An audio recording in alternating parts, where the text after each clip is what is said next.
Class 6, subject English, lesson 12 the ant and the grasshopper, चींटी और टिड्डा।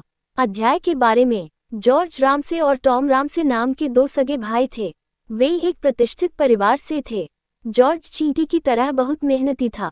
वह सम्मानजनक था जबकि टॉम निष्क्रिय था, अपमानजनक और लंपट। इस पाठ को पढ़े और जाने कि उनके जीवन में क्या हुआ।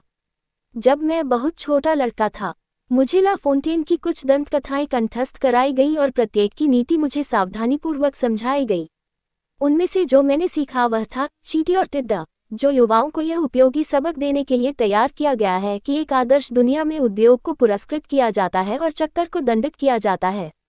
इस सराहनीय कहानी में चींटी गर्मियों में श्रमसाध्य भोजन इकट्ठा करने में बिताती है। शीत ऋतु आने पर चींटी घास के एक तिनके पर बैठती है और गीत गाती है।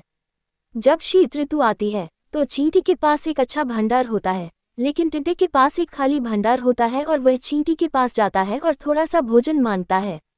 चींटी उसे एक क्लासिक उत्तर देती है, आप गर्मी के समय में क्या कर रहे थे? मैंने गाया। मैंने पूरा दिन पूरी रात गाया। तुमने गाया क्यों? फिर जाओ और सर्दियों में नृत्य करो। ये कहानी इस नैतिकता के साथ समाप्त होती है, उद्योग को पुरस्कृत किया जाता है और चक्कर को दंडित किया जाता है। मैं इस नैतिकता से कभी सहमत नहीं हो सका। मेरी सहानुभूति टिड्डे के साथ थी और कुछ समय तक मैंने कभी चींटी को भी बिना पैर रखे नहीं देखा। इस पर दूसरे दिन जब मैंने अपने दोस्त जॉर्ज रामसे को एक रेस्तरां में अकेले दोपहर का भोजन करते देखा तो वह कहानी फिर से मेरे दिमाग में आ गई। मैंने कभी किसी को इतनी गहरी उदासी में नहीं देखा। वह ऐसा लग रहा था मानो सारी दुनिया का बोझ उसके कंधों पर आ गया हो। मुझे खेद था उसे। मुझे तुरंत संदेह हुआ कि उसके छोटे भाई टॉम ने फिर से उसे कुछ परेशान किया है। मैं उसके पास गया और अपना हाथ बढ़ाया। आप कैसे हैं? मैंने पूछ लिया। उन्होंने जवाब दिया, मैं बहुत खुश नहीं हूँ। क्या ये फिर से टॉम है? हाँ, ये फिर से टॉम है। आप उसे छोड़ क्यों नहीं देते? आपने उसके लिए दुनिया में सब कुछ किया है। आपको अब पता होना चाहिए कि वह पूरी तरह से निराश है। मेरा मानना है कि हर परिवार में एक काली भेड़ होती है। टॉम वर्षों से सृजन का स्रोत रहा है। उन्होंने अपना जीवन काफी शालीनता से शुरू किया था। वह व्यवसाय में चले गए, शादी की और उनके 2 बच्चे थे। वह एक सम्मानित परिवार से थे और यह मानने का हर कारण था कि टॉम राम का करियर उपयोगी और सम्मानजनक होगा। लेकिन एक दिन उसने घोषणा की कि उसे पत्नी पसंद नहीं है और वह शादी के लिए उपयुक्त नहीं है।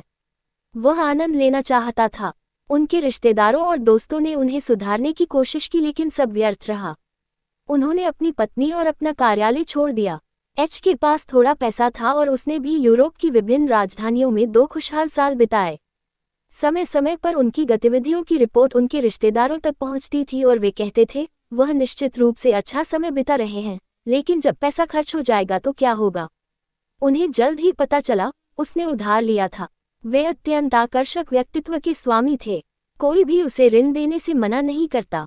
उसे अपने दोस्तों से लगातार आय होती थी और वह आसानी से दोस्त बना लेता था। लेकिन जॉर्ज को समाज में सम्मान मिला। 1 या 2 बार वह टॉम के वादों में संशोधन के झांसे में आ गया और उसे अच्छी रकम दी ताकि वह एक नई शुरुआत कर सके। लेकिन टन ने ये राशि अपने लिए महंगे कपड़ों, एक मोटर कार और कुछ बहुत अच्छे आभूषणों पर खर्च की। जब जॉर्ज को पता चला कि उनका भाई कभी घर नहीं बसा पाएगा तो उन्होंने उससे हाथ धो लिए। लेकिन फिर टॉम ने अपने बड़े भाई को ब्लैकमेल करना शुरू कर दिया। उन्होंने टैक्सी चलाना या रेस्तरां में सेवा देना शुरू कर दिया।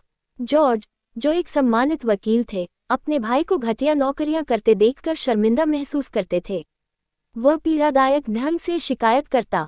टॉम ने कहा, अगर वह इसे पारिवारिक सम्मान से नीचे समझता है तो वह कुछ 100 पाउंड क्यों नहीं देता? जॉर्ज ने उसे पैसे दिए। एक बार टॉम लगभग जेल चला गया। उसने क्रोनशॉ नाम के एक शख्स को धोखा दिया था। उन्होंने अदालत जाने की ठान ली थी। यदि टॉम पर मुकदमा चलाया गया तो उसे निश्चित रूप से दोषी ठहराया जाएगा। जॉर्ज बहुत परेशान था। बड़ी परेशानी के बाद उसने उस आदमी को 500 पाउंड का चेक दिया और मामला सुलझाया। मैंने जॉर्ज को इतने गुस्से में कभी नहीं देखा। जब उसने सुना कि चेक भुनाते ही टॉम और क्रोनशॉ एक साथ मोटे कार्लो चले गए थे। उन्होंने वहां एक खुशहाल महीना बिताया। 20 साल तक टॉम ने दौड़ लगाए और जुआ खेला, सबसे सुंदर लड़कियों के साथ घूमना फिरना किया, नृत्य किया, सबसे महंगे रेस्तरां में खाना खाया और सुंदर कपड़े पहने। हालांकि वह 46 साल का था, फिर भी वह ऐसा दिखता था। 5. वह सबसे मनोरंजक साथी था और यद्यपि आप जानते थे कि वह एक बेकार साथी था, आप उसकी कंपनी का आनंद लेने के अलावा कुछ नहीं कर सकते थे। वह बहुत लोकप्रिय थे। बेचारा जॉर्ज टॉम से केवल 1 वर्ष बड़ा था, लेकिन वह 60 साल का दिखता था। वह कर्तव्यपरायण, समय के पाबंद और नियमित थे। वह ईमानदार और मेहनती थे।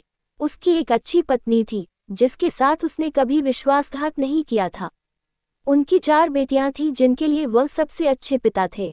उनका जीवन निर्दोष था। वह अपनी आय का 1/3 हिस्सा अपने बुढ़ापे के लिए बचा रहा था और उसकी योजना 55 की उम्र में सेवानिवृत्त होने की थी। जब मैंने उससे पूछा कि वह इतना उदास क्यों है, तो उसने अपना सिर हिलाया और कहा, जब टॉम छोटा था तो सब कुछ बहुत अच्छा था। 4 साल में वह 50 का हो जाएगा, तब उसे जीवन इतना आसान नहीं लगेगा। 25 के लिए वर्षों से मैंने कहा है कि टॉम का अंत गटर में होगा और अंत में वह देखेगा कि क्या संधि काम करने या बेकार रहने के लिए सबसे अच्छा भुगतान करती है। बेचारा जॉर्ज, मुझे उससे सहानुभूति हुई। क्या आप जानते हैं कि अब क्या हुआ है? जॉर्ज ने मेरी ओर देखते हुए पूछा। मैं सबसे बुरे के लिए तैयार था। मुझे आश्चर्य हुआ कि क्या टॉम पुलिस के हाथ लग गया है। जॉर्ज मुश्किल से बोल पा रहे थे। आप जानते हैं, उन्होंने अंत में कहा, मेरा सारा जीवन मैं ईमानदार और मेहनती रहा हूं और अब मैं एक छोटी सी आय पर सेवानिवृत्त होने की उम्मीद कर सकता हूं। मैंने हमेशा जीवन की उस स्थिति में अपना कर्तव्य निभाया है जिसमें भगवान ने रखा है मुझे। सत्य, और आप इस बात से इनकार नहीं कर सकते कि टॉम एक बेकार और बेईमान बदमाश रहा है। अगर कोई न्याय होता, तो वह कार्यस्थल पर होता। सत्य, जॉर्ज का चेहरा लाल हो गया। कुछ हफ्ते पहले उसने अपनी मां बनने लायक उम्र की एक महिला से शादी की और अब वह मर गई है और उसके पास वह सब कुछ छोड़ गया है जो उसके पास था, 5 लाख पाउंड, एक नौक, लंदन में एक घर और देश में एक घर।